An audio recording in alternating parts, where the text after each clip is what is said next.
Hello everyone and welcome to the special NDTV World Economic Forum debate that takes part as part of these sessions that we have. And today they're going to be turning a look at what perhaps is a paradox in India. There's a thriving press, but there are other moves not taking place towards the censorship of the Internet. Does the Internet need to be controlled in some way? Does the press need to be controlled in some way? We've turned our attention to a lot of those issues, and we have an absolutely fantastic panel to take us through some of these crucial questions.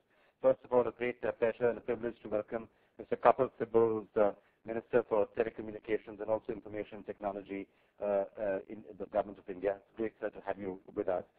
Chris Gopalakrishnan is Executive Co-Chairman, also one of the founders of Infosys. I know he has reasonably strong views on some of what is happening. It's a pleasure to have you with us. Mr. Vineet Nair, Executive Vice Chairman of HCL Technologies. Thank you for being with us. Vikas Bajaj is a correspondent at the NYT. Broke many of the stories to do with potential steps towards controlling the Internet in India. It's great to have you with us. Chavi Rajawat, it's wonderful to have you with us. I've heard you described as one of the youngest panchayat leaders in India. You're the Sarpanch of Soda. It's great to have you with us. Also, perhaps to talk a bit about the digital divide that might actually be taking place. Thank you all so much for being with us, and we will have other guests who will come in as we go along. Mr. Sibal, why don't I start with you? Is India trying to control the Internet? And if so, is this something that is going to be very difficult to do, given the nature of the Internet? First of all, I don't think you can control the Internet. The Internet is a medium which cannot be controlled because it's going to be free flow of information. And quite frankly, Internet is exceptionally significant for India, and India is exceptionally significant for the Internet. I mean, you look at the number of people in this country who need to be empowered, and I think perhaps Internet is the only source of empowerment, the real source of empowerment. So how can we stop and emasculate that medium? And Internet is evolving, it's growing. We don't know what the challenges are. We don't even understand the nature of the opportunities. They're tremendous. But I think as we move along, we'll start figuring out what we need to do to empower everybody and at the same time make sure that the challenges ahead are met together. I just came back from Baku on an international conference on Internet governance. And I said the term governance in the context of the Internet is an oxymoron. Because on the Internet, there are no governed and there are no people who govern. It's a free flow of information. So when you talk about governance of the Internet, it makes no sense to me. What we need to do is to have a collaborative, consultative process through which all stakeholders are on the table, and we decide how we move together. So, but when you've had meetings with people from Microsoft, Google, Yahoo, and others, you've told them you need to physically monitor the content. You've told them that defamatory material is not acceptable. When we have laws like 66A or 76 or some of the others, all of these are seen as steps to try and get the information. First of all these laws were on the statute book in 2008. Okay, they all happened in 2008. None of these laws came into force since 2010. But be that as it may, I don't think people have a correct understanding of the laws. Under a defamatory allegation, which is clearly defamatory, you can actually be put in prison. Under 66A, it's a bailable offense. You can't be arrested. So people don't. I mean, the media doesn't talk of any of these issues. And look at if I start reading 66A to you, you'll realize that this is all misconception. 66A says that if you know something to be false, if you yourself know something to be false, you shouldn't be putting it on the net. What's wrong with that? Okay. 66A further says that if you want to not disclose your identity, you either disclose your identity, your real identity, and put your material on the net, or if you don't want to disclose it and then you want to put abusive material, that's not fair. But even then you cannot be arrested. These are all bailable offenses. So what? I mean, please point out any particular issue. And I want to know, since 2010, this government, what has it done to regulate the Internet? Please tell me one step that we have taken.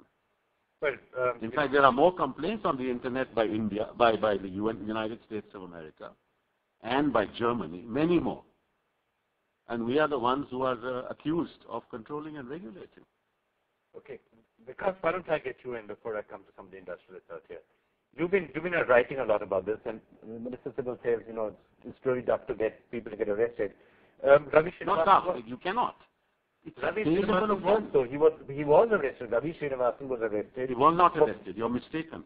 Arrest means you put somebody behind bars. It's when you say, the policeman will go say, you have committed an offense, here is bail. Can't be arrested. It's a bailable offense. Okay. So please, but the whole media is talking about he was arrested, means people think he's been sent to jail. Nobody can be sent to jail. Well, because? 79A. You want me to read the section? Well, okay, if you want to know exactly what happened, he was arrested under Section 66A. Yeah. The police wanted a 15-day remand, and then you're right, he did come out on bail. But not come out. He cannot be taken to prison. Okay, he didn't go into prison. Okay. He cannot be taken. It's a bailable offense. Okay. Because the maximum imprisonment is 3 years. Any offense where the maximum imprisonment is 3 or less is bailable under the IT Act. So the policeman, obviously this particular policeman may have been ignorant, but the policeman cannot arrest you. He has to go to you, issue a warrant, and grant you bail. There and then. Okay. Because? Well, in that case, I believe the gentleman was given bail by the judge, by the magistrate. He was detained by the police, whether you want to call it sending him to prison or not. He's certainly not sent to prison, but he was taken from his house by the authorities, and he was granted bail by the judge. I think the concern that people have with 66 and with other aspects of the IT Act is that it leaves a lot of room for interpretation from people who feel offended by speech. And those are, I think, the main concerns of people when they look at what India has done since 2008. And I agree with the minister that it's really since 2008, since the passage of the IT Act, that a lot of these issues have come up. For instance, put aside 66A for a second and look at the IT rules which were promulgated in April of 2011. Those rules say that anybody who finds something disparaging on the internet can send a notice to the intermediary, which could be a YouTube or a Google, or it could be a web hosting company, and tell them to take it down in 36 hours. And that intermediary basically has to take it down in 36 hours. There's no process for redressal. There's no process for appeal written into the rules. Now, you certainly can go to court, and you could challenge it in court, but there's no process of even disclosure. So you don't necessarily know that somebody has taken it down under that provision. It's completely wrong. Factually wrong, what he's saying. Right. Now, I give you examples. 40% of all complaints made by Indians to Google have not been responded to. You say he has to take it down. They've not been responded to. Because the rules say this. If somebody makes an application and says that something gross is happening against him, which is false, the intermediary has a right within 36 hours to decide whether he wants to move forward or he doesn't want to move forward.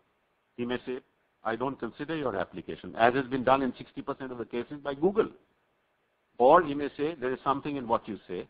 Then he has 1 month to decide. That's written into the rules. He says, it's nothing there. There's nothing there. I can show him this is the problem with India. So we don't read the rules. We don't try and understand the rules.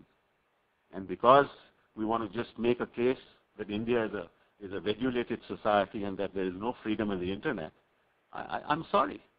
That's just not the case.